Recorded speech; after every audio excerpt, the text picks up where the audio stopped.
नमस्कार, आप देख रहे हैं इंडिया 2 PM। आपके साथ मैं हूं आशीष चौबे। दक्षिण कश्मीर के त्राल में आतंकी ढेर, आतंकी संगठन हिजबुल का एक कमांडर यहां पर मारा गया है। बड़ी खबर की बात कही जा सकती है। एनकाउंटर में हिजबुल कमांडर हम्माद खान को सुरक्षा बलों ने मार गिराया है। हम्माद खान समेत 3 आतंकियों के मारे जाने की खबर है और सुबह से ही यहां पर आतंकियों के खिलाफ ऑपरेशन चल रहा था। आतंकी संगठन हिजबुल मुजाहिदीन का एक कमांडर मारा गया है एनकाउंटर में, जिसका नाम हम्माद खान बताया जा रहा है। लगातार इनके साथ में एनकाउंटर सुरक्षा बलों का जारी था। 3 आतंकियों के मारे जाने की खबर फिलहाल त्राल से मिल पा रही है। तो जम्मू कश्मीर में विशेष रूप से अगर देखा जाए जो घाटी के इलाके हैं, दक्षिण कश्मीर के त्राल में फिलहाल आतंकी ढेर हुआ है और 3 आतंकियों के मारे जाने की खबर है। सुरक्षा बलों के साथ में इनकी मुठभेड़ लगातार चल रही थी और इसमें हिजबुल कमांडर हम्माद खान मारा गया है और लगातार ऑपरेशन क्लीन घाटी में चलाया जा रहा है सुरक्षा बलों की तरफ से। और कुछ तस्वीरें भी जारी हुई हैं इस आतंकी की। तो आतंकी संगठन हिजबुल का कमांडर हम्माद खान, जिसको सुरक्षा बलों ने ढेर कर दिया एनकाउंटर में। लगातार मिलिटेंट ग्रुप या फिर मिलिटेंट के खिलाफ ऑपरेशन क्लीन चलाया जा रहा है सुरक्षा बलों की तरफ से और घाटी को शांत रखा जाए, सुरक्षित रखा जाए, घाटी में माहौल बेहतर हो, इसकी सारी कोशिशें हो रही हैं। और चूंकि सर्द माहौल में कई बार फेंसिंग पार करके भी ये आतंकी अपनी घुसपैठ करते हैं, ये भी देखने को मिला है। चूंकि धुंध रहती है जो सीमावर्ती इलाके हैं वहां पर, और इसी का फायदा उठाकर या फिर कई बार पाकिस्तान की तरफ से जो इन्फिल्ट्रेशन होता है उसमें शेलिंग बढ़ा दी जाती है और इसी शेलिंग के बीच में इन्फिल्ट्रेशन कराने की कोशिश होती है। लेकिन यहां पर सुरक्षा बलों ने आतंकियों को मार गिराया है।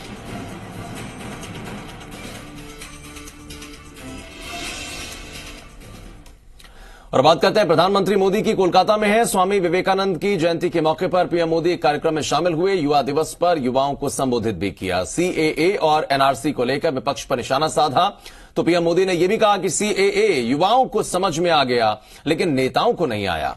पीएम मोदी का यह आरोप सीधे सीधे ममता बनर्जी पर रहा। ममता बनर्जी ने कल दरअसल ये कहा कि उन्होंने पीएम मोदी से मुलाकात कर सीएए और एनआरसी का विरोध किया और इसे लागू नहीं करने की मांग की। आप टीवी स्क्रीन पर देख रहे हैं जो तस्वीरें हैं। एक तस्वीर आज सुबह की है जब प्रधानमंत्री ने कोलकाता में साधना की।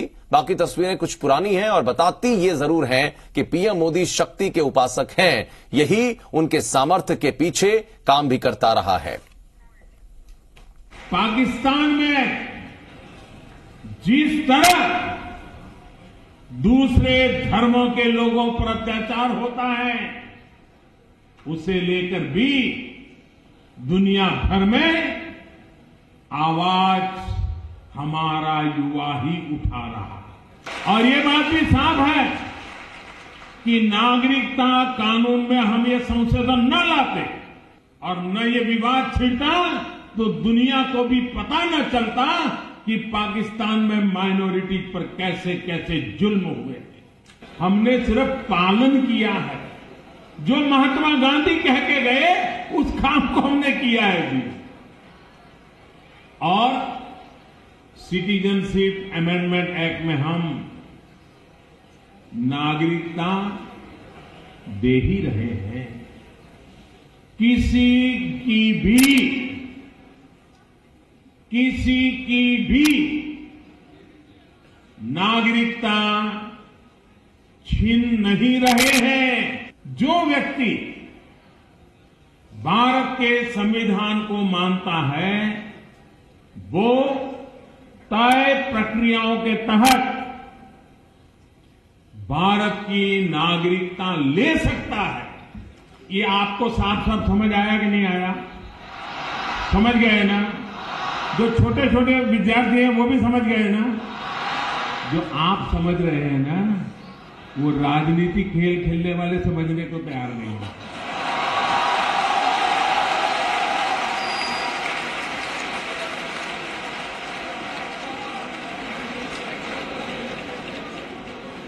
वे भी समझदार है, लेकिन समझना चाहते नहीं हैं। जहां तक नॉर्थ ईस्ट के राज्यों की सवाल है, हमारा गर्व है, हमारा नॉर्थ ईस्ट हमारा गर्व है।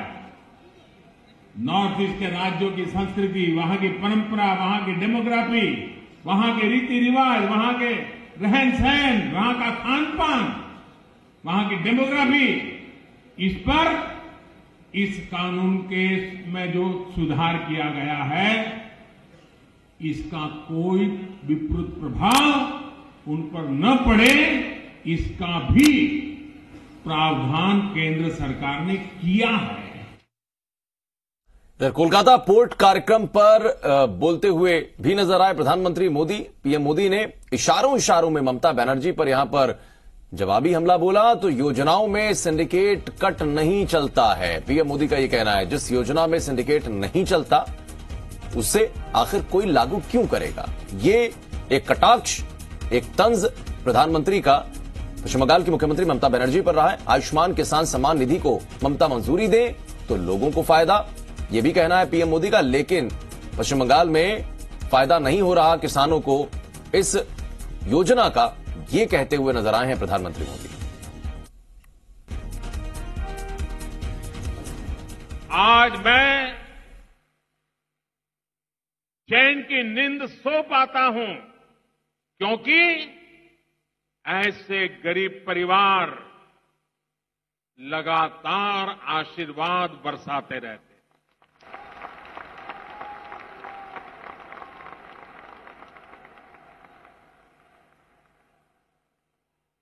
इसी तरह पीएम किसान सम्मान निधि के तहत देश के 8 करोड़ से अधिक किसान परिवारों के बैंक खाते में लगभग 43,000 करोड़ रुपए, 43,000 करोड़ रुपए सीधे डायरेक्ट बेनिफिट ट्रांसफर के तहत उनके खाते में जमा हो चुके।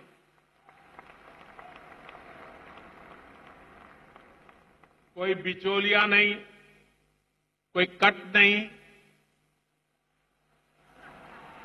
कोई सिंडिकेट नहीं,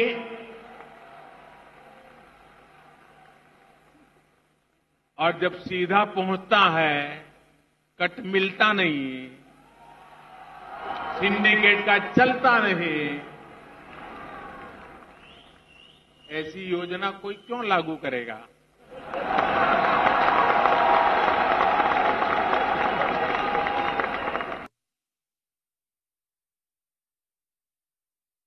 अनेक प्रयास किए जा रहे हैं।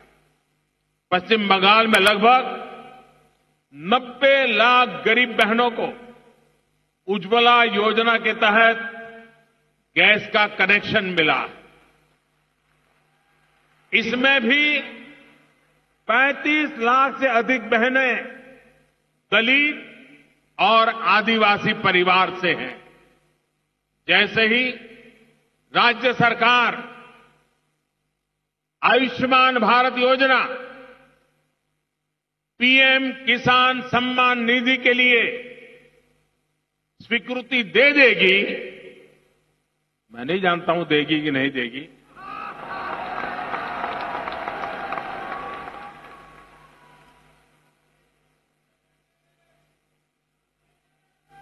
लेकिन अगर दे देगी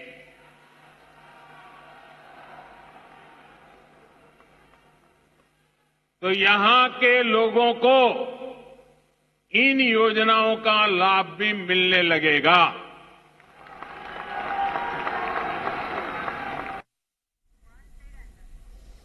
तो आपने देखा किस तरीके से पश्चिम बंगाल सरकार पर तंज कसते हुए प्रधानमंत्री नजर आते हैं, और आपको दिखाते हैं कि कैसे ममता विरोध के लिए मर्यादा भूल रही हैं। कल प्रधानमंत्री मोदी जब एयरपोर्ट पर पहुंचे, ममता बनर्जी रिसीव करने नहीं पहुंची। आज जब कोलकाता में सरकारी कार्यक्रम था तब भी वो नहीं पहुंची। तो ये दर्शाने के लिए काफी है, एक प्रोटोकॉल होता है, देश के प्रधानमंत्री पहुंचे हैं तो ऐसे में प्रोटोकॉल निभाते हुए ही राजनीतिक जो अपनी गरिमा है उसको निभाते हुए यहां पर एक सूबे की कर्ता धर्ता होने के नाते पश्चिम बंगाल की मुख्यमंत्री पहुंच सकती थी, लेकिन जो जानकारी मिली वो यही कि रिसीव करने मुख्यमंत्री नहीं पहुंची। तो ये स्पष्ट करता है राजनीतिक विद्वेष को कि राजनीतिक रूप से जिस तरीके से विचारधारा की लड़ाई है उसमें एक राजनेता दूसरे राजनेता को किस रूप में देखता है। क्योंकि बात सत्ता पक्ष और विपक्ष की भी है, बात विचारधारा के विपरीत होने की भी है, वैचारिक मतभेदों की भी है। तो ऐसे में राजनीतिक लड़ाई जरूर चलती है, लेकिन जहां तक बात कि कुछ योजनाओं के लिए पहुंचे थे प्रधानमंत्री नरेंद्र मोदी, तो ऐसे में पश्चिम बंगाल की मुख्यमंत्री को क्या एयरपोर्ट पर उन्हें रिसीव करने नहीं पहुंचना चाहिए था, एक सवाल।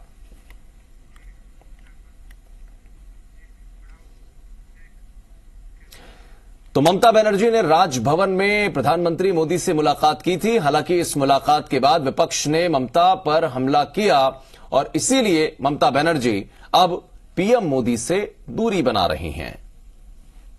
तो ये कहानी यहां से दरअसल शुरू हुई। राजभवन में हुई मुलाकात के बाद जो विपक्षी बाकी दल थे उन्होंने निशाने पर ममता बनर्जी को लिया, इसलिए जो बाकी कार्यक्रमों में उन्हें मुख्यमंत्री के तौर पर अगुवाई करनी चाहिए थी वो उससे दूर रही। अनेक प्रयास किए जा रहे हैं। पश्चिम बंगाल में लगभग 90 लाख गरीब बहनों को उज्ज्वला योजना के तहत गैस का कनेक्शन मिला। इसमें भी 35 लाख से अधिक बहनें दलित और आदिवासी परिवार से हैं। जैसे ही राज्य सरकार आयुष्मान भारत योजना, पीएम किसान सम्मान निधि के लिए स्वीकृति दे देगी, मैं नहीं जानता हूं देगी कि नहीं देगी,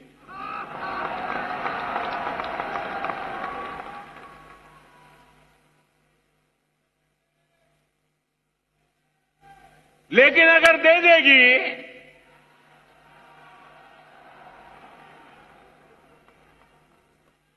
तो यहां के लोगों को इन योजनाओं का लाभ भी मिलने लगेगा।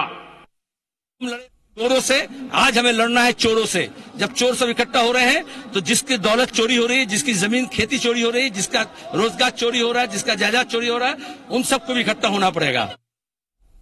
चले बढ़ते हैं आगे। क्राइम ब्रांच ने सीसीटीवी और वीडियो के आधार पर 9 चेहरे आइडेंटिफाई किए, जिनमें लेफ्ट के 7 और एबीवीपी के 2 थे। यानी मामला जेएनयू से जुड़ा हुआ, जेएनयू में जो हिंसा हुई उससे जुड़ा हुआ। उसके बाद WhatsApp group unity against left के 37 लोगों की पहचान की गई, जिसमें 10 बाहर के हैं। पुलिस ने 7 और छात्रों की पहचान की है। कुल 53 से ज्यादा छात्रों की पहचान की जा चुकी है और कहा जा रहा है कि कल क्राइम ब्रांच ने वार्डन, 13 सिक्योरिटी गार्ड और 5 छात्रों से इस बारे में पूछताछ भी की। अब क्राइम ब्रांच नोटिस भेजकर छात्रों को पूछताछ के लिए बुलाएगा।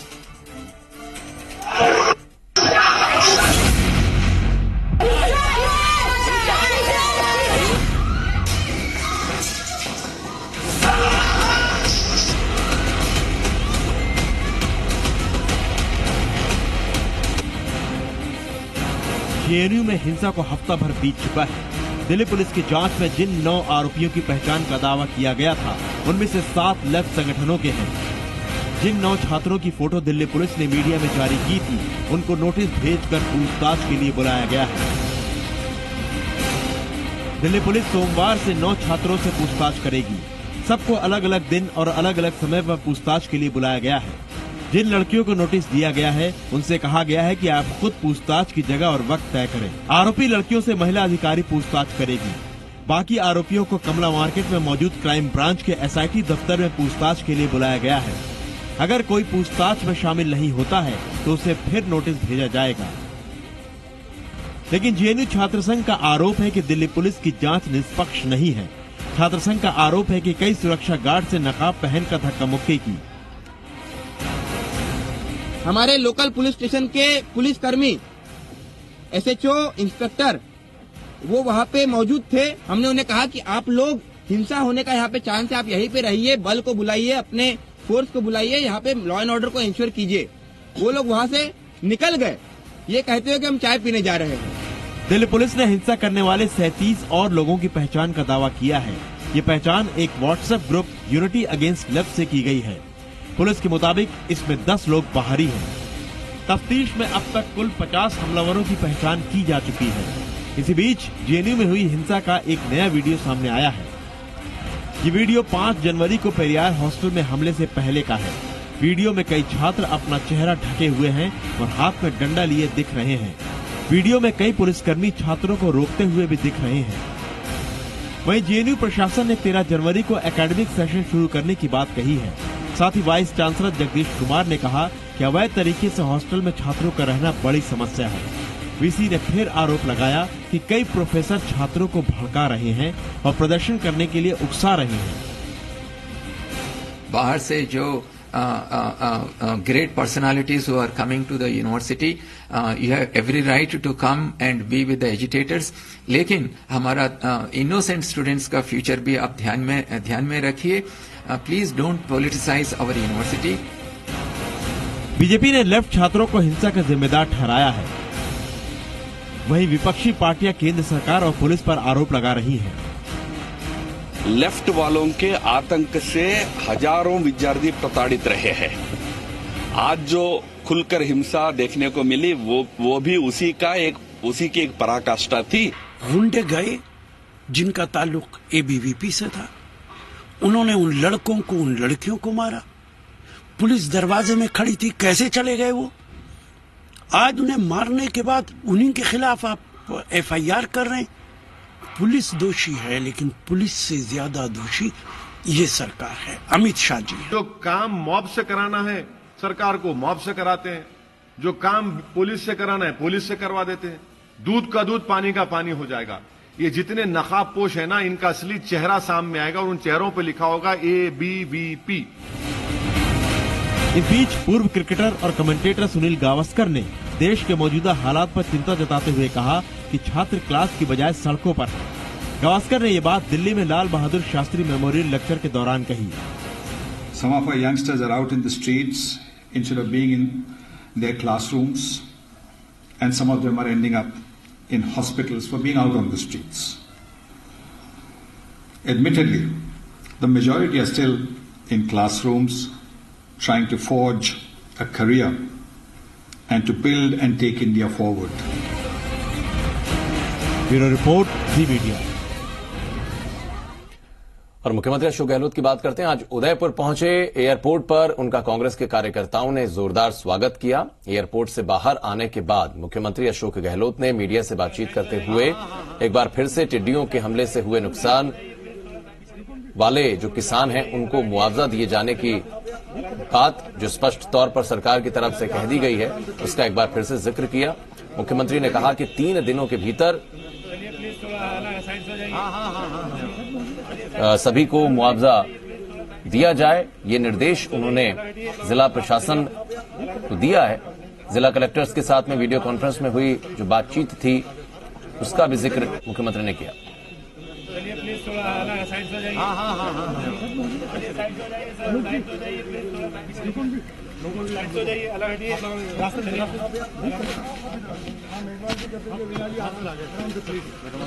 तो उदयपुर के एयरपोर्ट पर बाहर निकलते ही आपने देखा कि तस्वीरें जो निकल कर आई, स्वागत किया कार्यकर्ताओं ने। तमाम वहां पर पार्टी के नेता मौजूद थे और कार्यकर्ताओं की तरफ से कुछ पत्र भी सौंपे गए। निश्चित रूप से अपनी अपनी जो बातें होती हैं वो कई बार लिखित में, कई बार मौखिक तौर पर कार्यकर्ता कहते हैं। जब मौका मिलता है उनको मुख्यमंत्री उनके पास होते हैं या किसी भी तरह से मौका मिलता है मुख्यमंत्री से संपर्क करने का, तो कार्यकर्ता भी होते हैं और ऐसे में आम लोग भी अपनी अपनी व्यथा लेकर पहुंच जाते हैं। और पूरे सुरक्षा घेरे के बीच में मुख्यमंत्री उदयपुर में पहुंचे।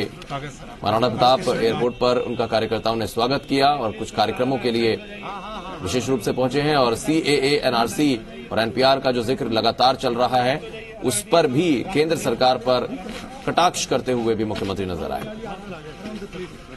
व्यवस्था करी ऑनलाइन, कल ही मीटिंग करी हम लोगों ने और निर्देश दिए हैं कि स्पेशल गिरदावरी जो कराई गई है उसके आधार पर जैसे जैसे रिकॉर्ड आए वैसा मुहूर्त रिलीज करते जाओ, ये हमने कर दिया। निरोगी राजस्थान हर परिवार में हर व्यक्ति को अपनाना चाहिए, इसकी भावना, मूल भावना समझनी चाहिए। इसमें कोई राजनीति नहीं है, बल्कि मैं तमाम राजनीतिक पार्टियों से अपील करूंगा निरोगी राजस्थान अभियान में वो साथ दे, हमारा साथ दे। तो ये स्कीम शानदार है, इसको हम और मजबूत करना चाहेंगे। पूरे मुल्क के अंदर हम चाहेंगे राजस्थान निरोगी राजस्थान के रूप में शानदार उपलब्धि हासिल करे। ये पूरी तरह कंफ्यूजन पैदा कर रहे हैं देश के अंदर कि कांग्रेस विरोध कर रही है, इनका कोई नहीं कर रहा। हम ये कह रहे हैं जो नागरिकता का जो अभी अमेंडमेंट किया है उससे चाहे हिंदू है चाहे मुस्लिम है चाहे सिख है, ऐसा ही है, चाहे फारसी जैन है, सबको तकलीफ होने वाली है। कोई गुंडागर्दी जो जेएनयू में हुई है, ऐसी गुंडागर्दी तो कहीं सुनी भी नहीं होगी कि पुलिस की देखरेख के अंदर नकाब पोश पहन करके जाए लोग अंदर, गुंडागर्दी करे, मारपीट करे, तोड़फोड़ करे और एस्कॉर्ट करे पुलिस बाहर लाने के लिए उनको, और कोई मुकदमा दायर नहीं हुए कि हमें तो कोई पता ही नहीं पड़ा कौन गए कौन गए। उल्टी गिनती शुरू हो गई है, एक के बाद एक चुनाव हारे हैं वो लोग। कहाँ किन की बात कर रहे हो आप लोग? राजस्थान, मध्य प्रदेश, छत्तीसगढ़, महाराष्ट्र, झारखंड, हरियाणा के अंदर भी वो हार के बराबर ही है। गुजरात खुद भी हार के बराबर था, वो किसकी बात करेगा?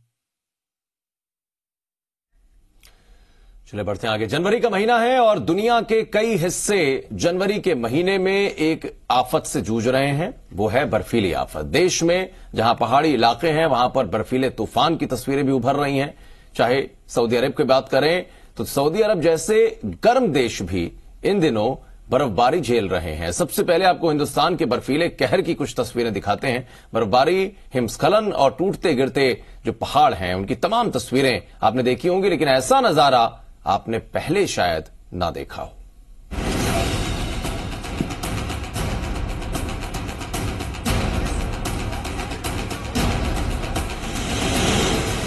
पीछे यार। जब हाईवे पर आया हिमदान, गो बैक। सड़क पर बर्फ की 10 फीट ऊंची दीवार। Go back. हिमाचल प्रदेश के जिला किन्नौर में NH5 पर अचानक ग्लेशियर आ गया। बर्फ का पहाड़ सड़क पर देखकर यहां से गुजर रहे राहगीर और पर्यटक सहम गए। ग्लेशियर से बर्फ की बड़ी बड़ी दीवारें पक्की सड़क पर फिसलते हुए आगे बढ़ने लगी। Go back. पहाड़ों की चोटी से गिरती हिमशिला जब नीचे की ओर आ रही थी तो ऐसा लग रहा था मानो बर्फ का कोई दानव किसी का पीछा कर रहा हो।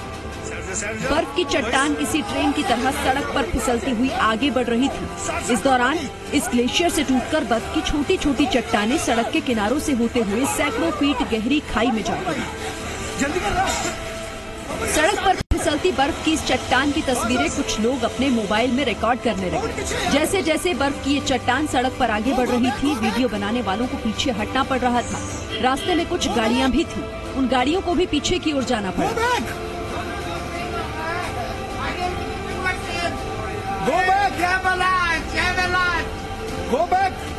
कई फुट ऊंची ये हिमशिला इतनी तेजी से सड़क पर फिसल रही थी कि कुछ गाड़ियों के ड्राइवर तो गाड़ी छोड़कर ही भाग निकले। बर्फ की इस चट्टान ने गाड़ी को तो सड़क पर लगभग दबा ही दिया था।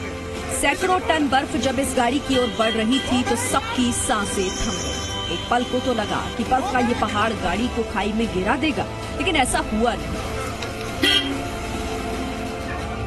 हिमाचल के किन्नौर जिले में लगातार हो रही बर्फबारी के दौरान ही बर्फ के ऊंचे ऊंचे पहाड़ों में कहीं हलचल हुई और इन पहाड़ों का एक बड़ा हिस्सा टूटकर नीचे की तरफ खिसक चला। पहले तो ये सीधे खाई की ओर गिर रहा था, लेकिन फिर इसने अपना रास्ता बदलकर सड़क का रुख कर लिया। हजारों टन वजनी बर्फ की चट्टान सड़क पर भागती नजर आने लगी। इस घटना के वक्त मौजूद लोगों ने वीडियो बनाया और अब सोशल मीडिया पर वो वायरल हो रहा है। इस वीडियो में सड़क पर गिरा बर्फ का पहाड़ देखा जा सकता है जो फिसलते हुए लोगों की तरफ बढ़ रहा है। वीडियो में लोग एक दूसरे को पीछे जाने के लिए कह रहे हैं और फिसलते बर्फ के पहाड़ का वीडियो बना रहे हैं। पीछे यार। ये वीडियो 9 जनवरी का है और तस्वीरें नेशनल हाईवे 5 की है। बताया जा रहा है कि ऊंचाई वाले इलाकों में ज्यादा बर्फ इकट्ठा होने के बाद जब तेज रफ्तार से हवा चली तो जंगी नाला के पास बर्फ की शिला टूटकर नीचे की ओर आ गिरी। इसी बर्फ के गिरने और सड़क पर फिसलने का वीडियो वायरल हो रहा है। Bureau report, Zee media.